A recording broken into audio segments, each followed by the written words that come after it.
Class, please take your seats.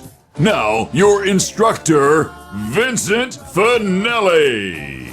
Everyone all set, cocked, locked? Here we go. Hour number 2 of USA Prepares.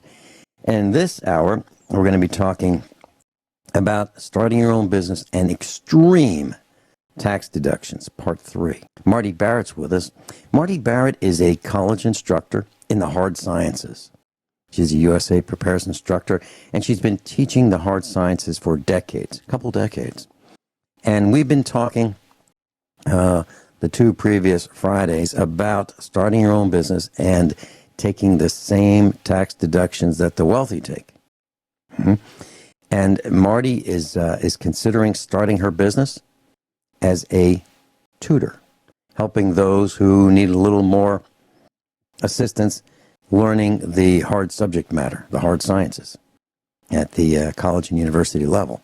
Welcome, Marty. Hey, you left us all hanging last week. You left us off with you're in an audit with bad hygiene and wild children. Continue. Okay. All right. So I guess the question we're asking is, how do you prepare for an audit? What do you do if you're audited? And what do I do? Is that what you're asking me? Yes. Okay. Well, Marty, what I do is I prepare for the audit years in advance. What I mean by that, literally years in advance. I know that there's a possibility that I may be audited way before the auditor even knows that I may be audited. Are you audited both years? Well, I used to be audited almost every year, and they finally gave up. I would say about at least 10 times I've been audited. I was a real estate investor, and they really like giving special attention to real estate investors because they figure that there are a lot of tax deductions, and they want to make sure that they're all legitimate. And so I have had a lot of experience being audited. I've probably been at more audits for myself than the typical tax preparer has been to. Okay, and that's because I take the extreme tax deductions. I read publication 17. I read the technical publications as what I can do. The rule books. I download them from the internet, and I use those rules to prepare my taxes. And as I'm preparing the taxes, I will write in the printed material that I've gotten from the IRS, either printed off my printer or a publication that I've asked them to send me. Years ago, you could actually get printed materials from them. Now I pretty much download them.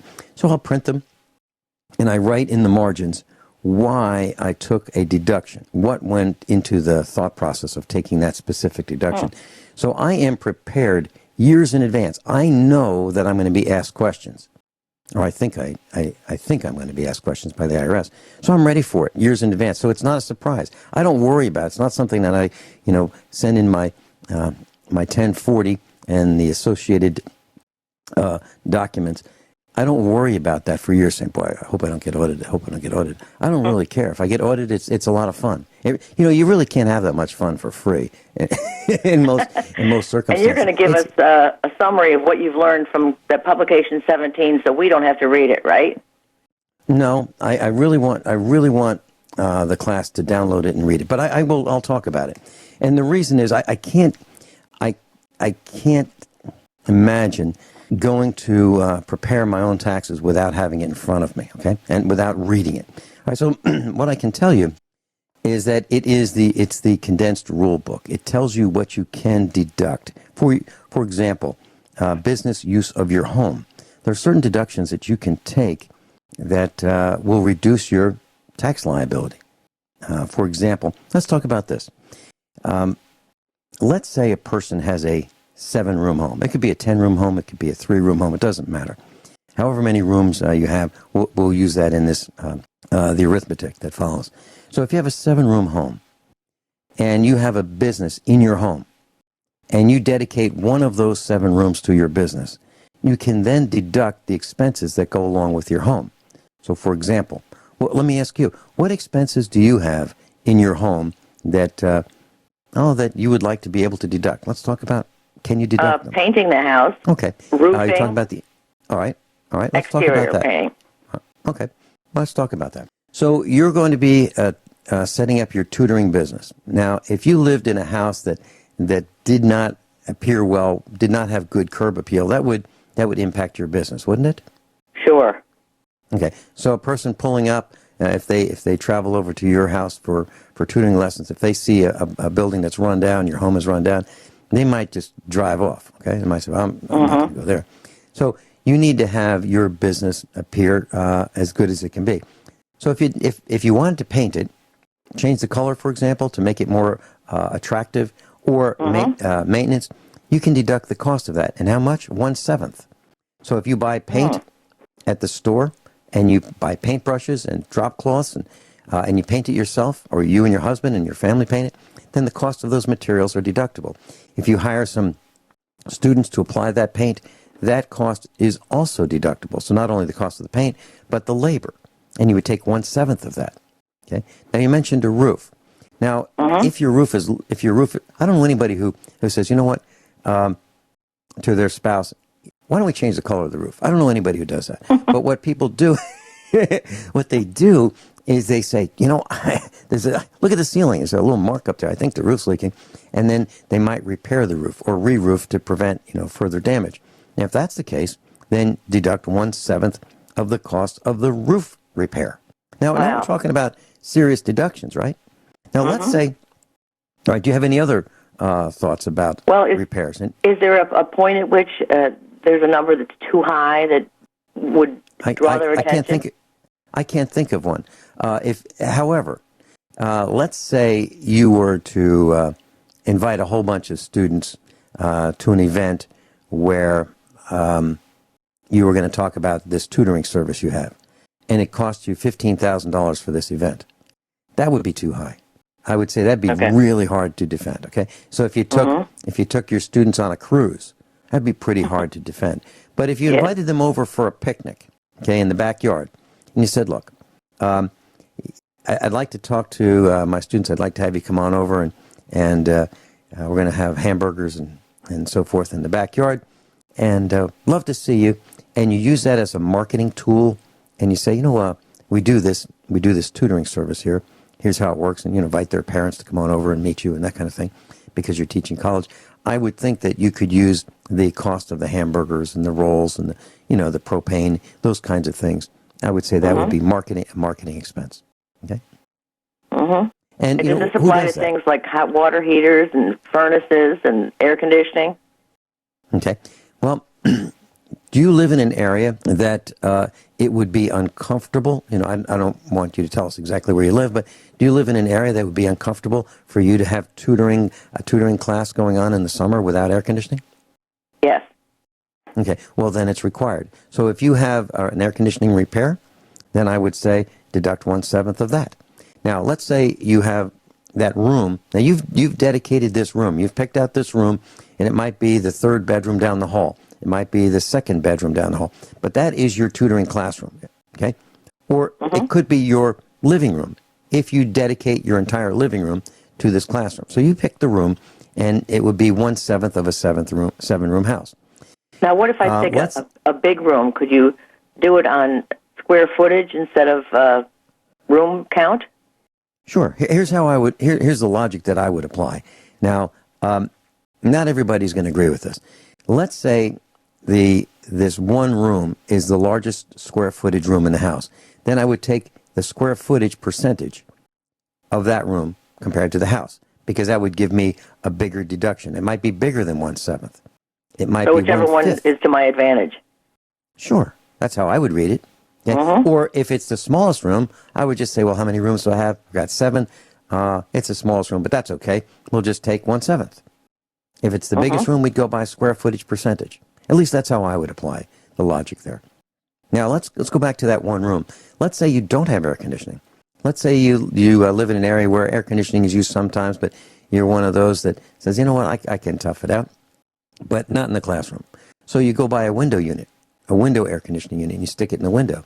Now, I would call that an expense. Now, the IRS would want you to depreciate that air conditioning unit. So you look up. How would I do that?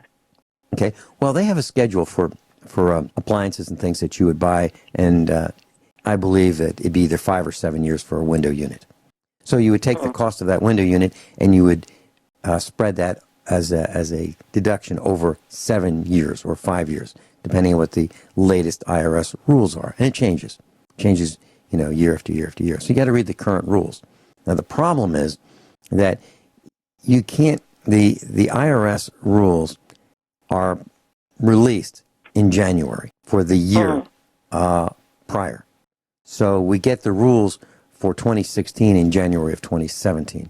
So you don't know exactly to the letter or to the number what the rules are, but you've got a pretty good idea based on what they were previously.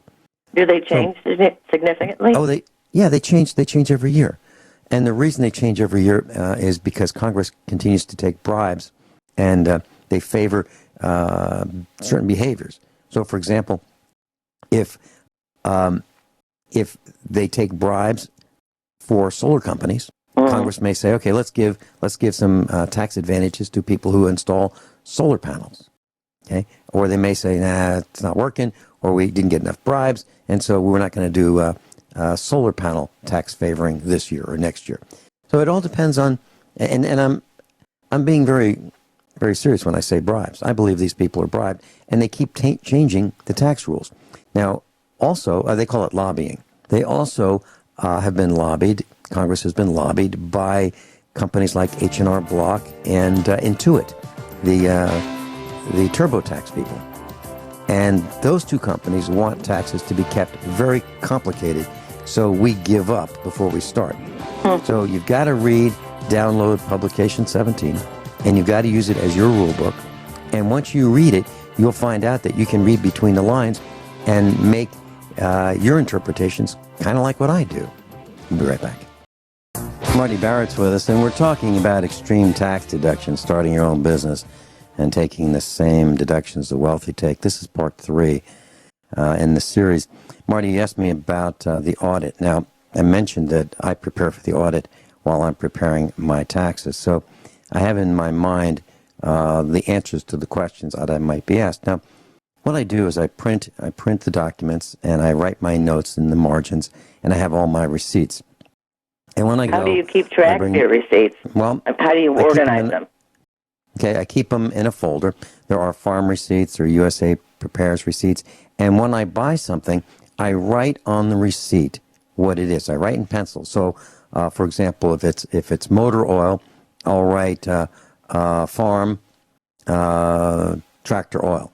Okay, I'll write that down. Or if it's a repair, I'll write down what the repair is for. If I buy something on the internet, something on eBay, I will write when the document comes in with the package, I'll write what it was for, my intended purpose. Okay, and then I have them in a folder.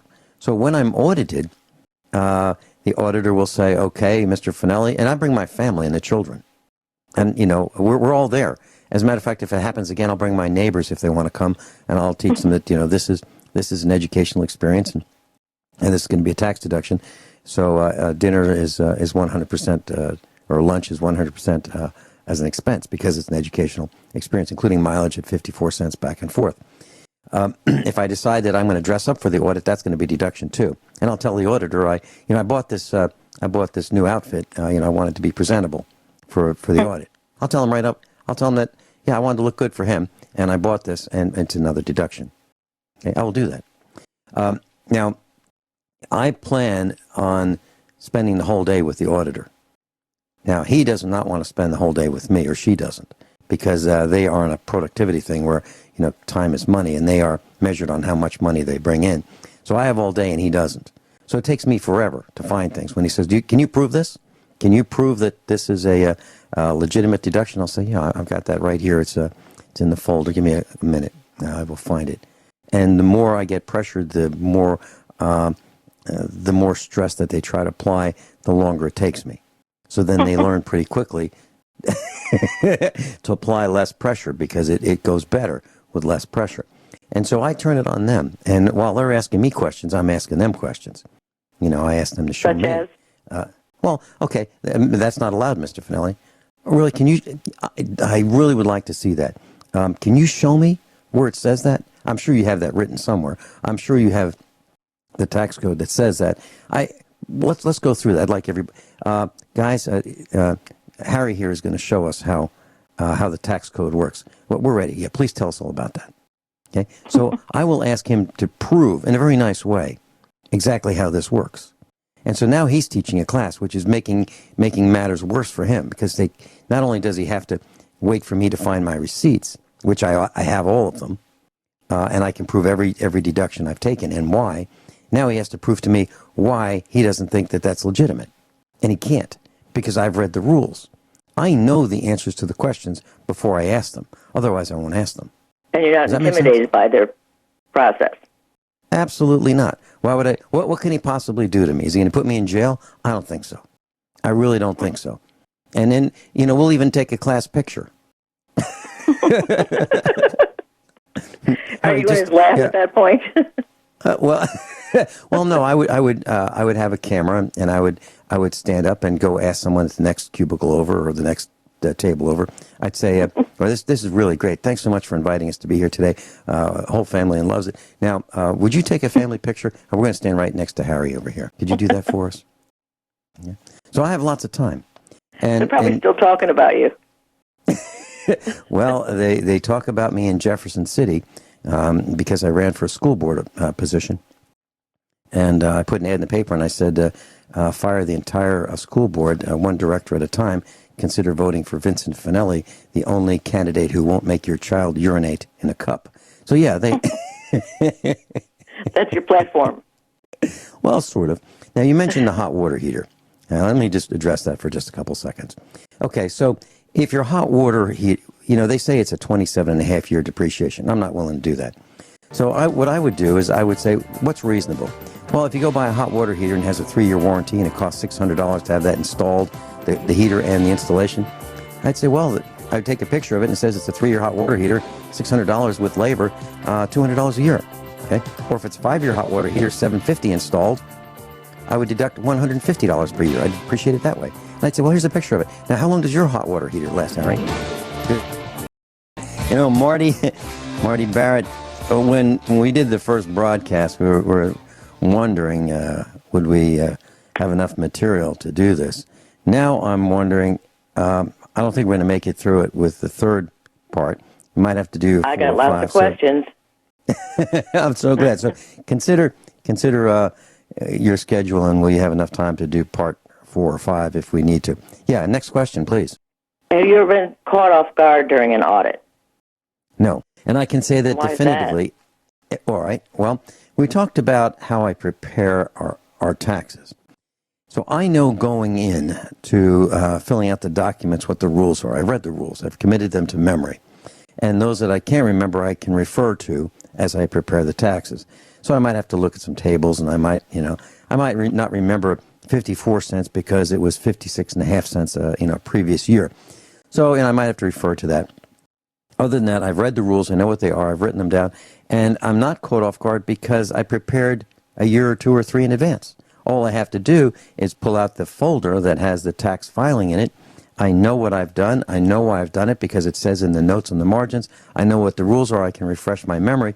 And I go in, and I'm ready to go. I am more prepared than the auditor who does this for a living. I was just going to say, are they ever caught off guard? Yes, they are. Yes, they are, because I ask them questions. Well, let me give you an example. I was audited one year, and the auditor said to me, Mr. Finelli, what's this deduction here? And I said, well, it's a computer. I said, well, I see you've expensed that. You have taken the entire cost of that computer in 1 year. That's a depreciable item. You can't do that. You have to depreciate it over 5 years, meaning if it were $1,000 at the time, you would take $1,000, divide it by 5 years, and you come up with $200 a year. I see you took all $1,000 in 1 year. You can't do that. And I said, hold on, just a second.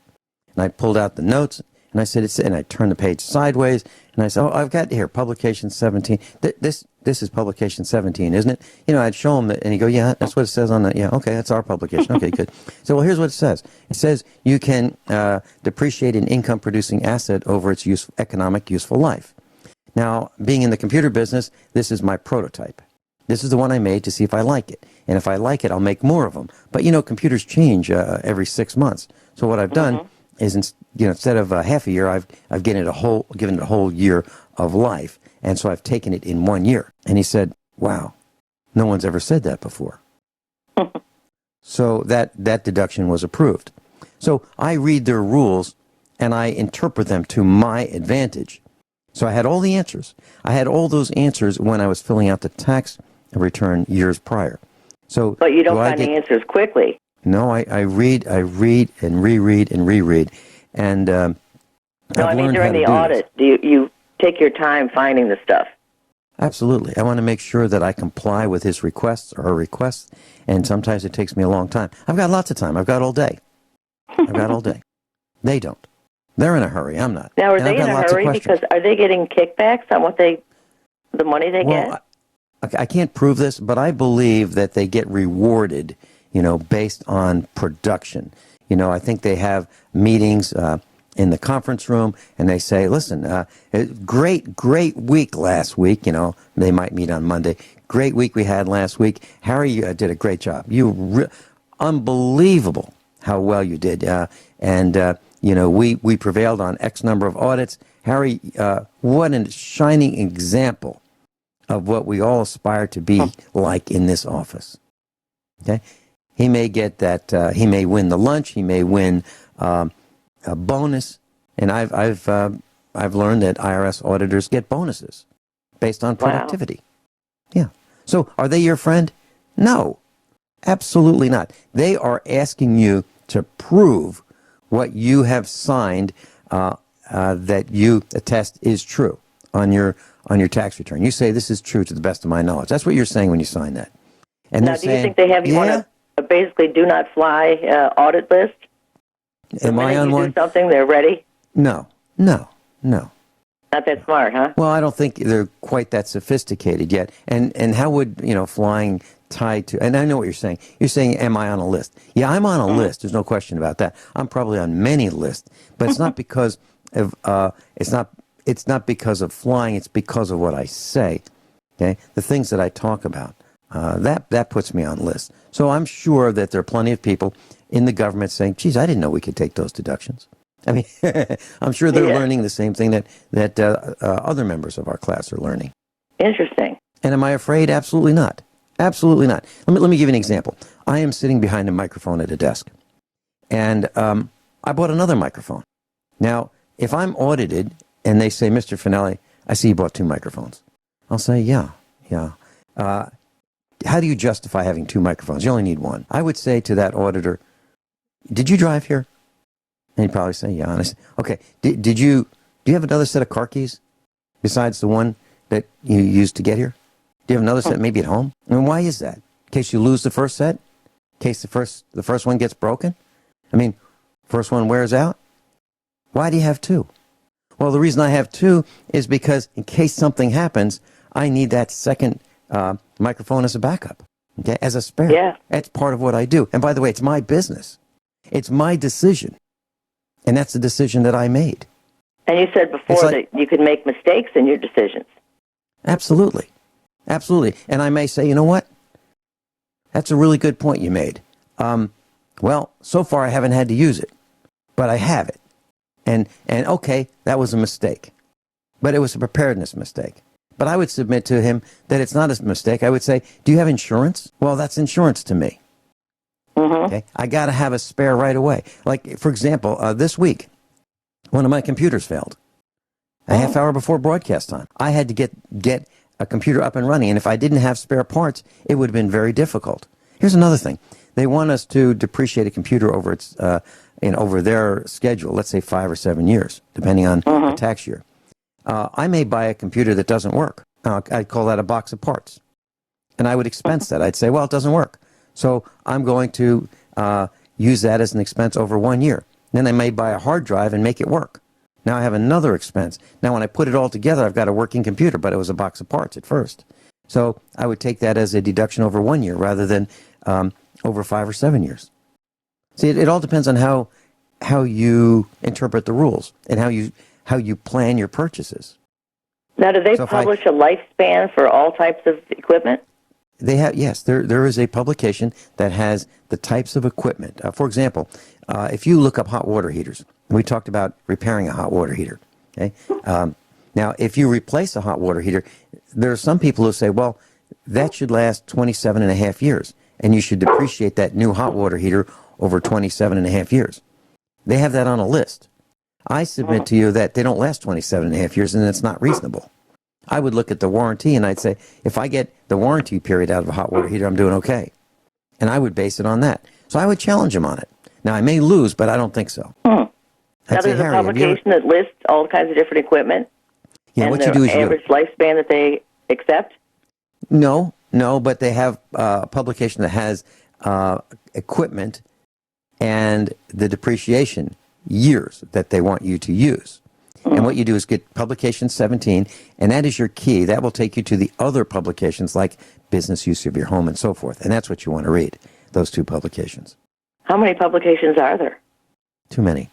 There are way too many, but publication 17 will take you to the 3 or 4 that you really do need. And it has links to it. So that's your key, publication 17. Just go to irs.gov and then, or just go to your favorite search engine and type in publication 17. It'll take you right to the IRS website and link, and you click download, and you can look at it on your screen and print just those pages that you think apply. And you might print 30 pages. And then you can write in the margins, as I do. And how can they challenge that? They can't. When you're right next to their verbiage. Yeah, you use their verbiage for your advantage. That's what I do. Now, I say that there's some gray areas, okay? There's some, and a gray area is like that hot water heater. They'd say, Mr. Finelli, it's 27 and a half years. You didn't do that right. And I'd say, Harry, have you ever had a hot water heater last 27 and a half years? Do you know anybody? Because we'll call them right now. If you know their number, let's call them. Because I'd like to hear someone who has had a hot water heater last that long. Because they don't last that long. That's why they only warranty them for 3 or 5 or, so many years. Whirlpool used to make a hot water heater that guaranteed for life. And they decided that was a mistake. Okay? Because you're not a customer anymore. Right. They don't last a lifetime. They last much. And it's the same hot water heater that they sell with a 6-year warranty. So I would use that as an argument. Say, no, that doesn't make sense. I'm trying to be reasonable here.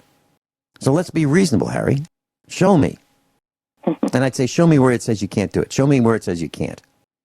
And I would stand firm on that until I saw lots of references that says I couldn't do it. Now, what about the one where you said a security system could be a dog? Sure. I glanced over publication 17, and it said that you can't deduct your dog. How would you go around that? I wouldn't go around it. I would go right with it. I would say, my security system is my dog. Okay? I feel it is to my advantage, for my safety and my security, to have my dog with me, because I'm going to be teaching a class here at my home. And there are people that I sort of know. There are people who've been recommended by people I sort of know. But do I really know these people who are coming into my home? No. And I'm a woman, and I am concerned. So my dog is going to be in class with me. And my dog will pay attention to any threats that he or she perceives. That is my security system. And I would stand on that. And I would say that there are maintenance costs that go with it, and you can see those are deductions as well. Show me why I shouldn't be secure in my business. Show me why. Show me why an alarm system is better for my business than having my dog right there, which is my alarm system. Show me an electronic system that's better than that. And I would challenge that. And I have. So I don't think, but you have to be willing to stand firm. Now, if you have a dog and you've got, a dog that's a pet, no, you can't deduct your pet. But if you have a dog that has a bona fide business reason for being part of your business, that's completely different. And that, I believe, is deductible. And I would stand on that. And that's one of those gray areas. And I've had an auditor in my class, a CPA in my class, and she agreed, I'm right. Marty Barrett's with us. Marty, I used to go around the country, and one of the seminars that I presented was, this one right here that we're doing. And during one of the seminars, I said to the seminar class, is there anyone in this room who thinks that what I'm saying is not true? Is there anyone in this room that thinks that some of these deductions are disallowed? Is there anyone that has experience or any problems with anything I've said? Does anyone think anything I've said is not true? And this one lady raised her hand, and she said that she was a CPA, and that, yes, everything that I said is true, and this is all above board. He said, but you take it right to the limit, right to the edge. And I said, of course I do. It's my money. Why would I not do that? Okay. So I got one for what you. I'm saying is, yes, sure. What if I meet my students at the library? Uh-huh. What about my car, other than gas mileage? Okay. Well, there are a couple ways you can do it. The actual cost of operating your vehicle for your business. That's oil changes, gas, tires, maintenance, repairs, all those things. Okay. But you've got to keep an inventory of your repairs. The simple way is 54 cents per mile. So what you do is you keep a log, and you say, on this particular date at this time, I went from here to there. I went to meet my student or students. And here's how many miles it is. It's much easier. So I use the per mile formula, 54 cents But not per mile. anything for the car itself. That's incorporated in that number? Yes. Okay. You take one or the other, either the actual cost or 54 cents per mile, and you can't switch back and forth. You pick one, and that's it. Now, the easy way to do it, and probably the best way for most of us, is the 54 cents per mile. And that's what I use. Sure, yeah. That counts depreciation on your car and everything, too? It takes all that into, all that is built into the 54 cents per mile. Got it. Okay, what's next? Well, it sounds like a lot of your audit philosophy relates to the fact that you have to have a lot of confidence in what you've done. Absolutely. So Absolutely. It sounds Would you go to a doctor that says, I think this, I don't know, maybe, or would you want to go to a doctor that has confidence? And the only way you can have confidence is by reading the rules, which is why I said in the beginning of this particular part 3 of the class, that you have to read the rules, and you have to print them out, and you have to write your notes in them. And once you do, you will have confidence, because it's not like you think. It's not like you say, well, I think is this allowed? Now you go, no, this is allowed. Here's what the IRS says. I know what it says. I've got it right here. Here's my copy. I believe your copy is the same. Same year, They both say the same thing. So here's what it means. About how long do your audits last? Do they get tired of you fumbling through your receipts? Well, it appears that I'm fumbling through. I'm not. I'm actually taking that time to look through the folder and look through all of the receipts that I've flipped through prior, and I'm committing them to memory. So if the auditor says, what about? I have that. It's in here. I'll have to find it, but it's in here. Okay, I'm thinking about his next questions while I'm taking through, looking. It appears that I'm fumbling, but I'm not. I'm deliberately looking through. I'm taking time to compose my thoughts for my response, which probably is really an attack. Now, how much time do they usually take doing an audit of you? What's the longest time they've ever taken? The longest time was half a day. No, actually, that's not true. The IRS was half a day. The Commonwealth of Virginia, they sent an auditor who came to our house, and he spent a couple days.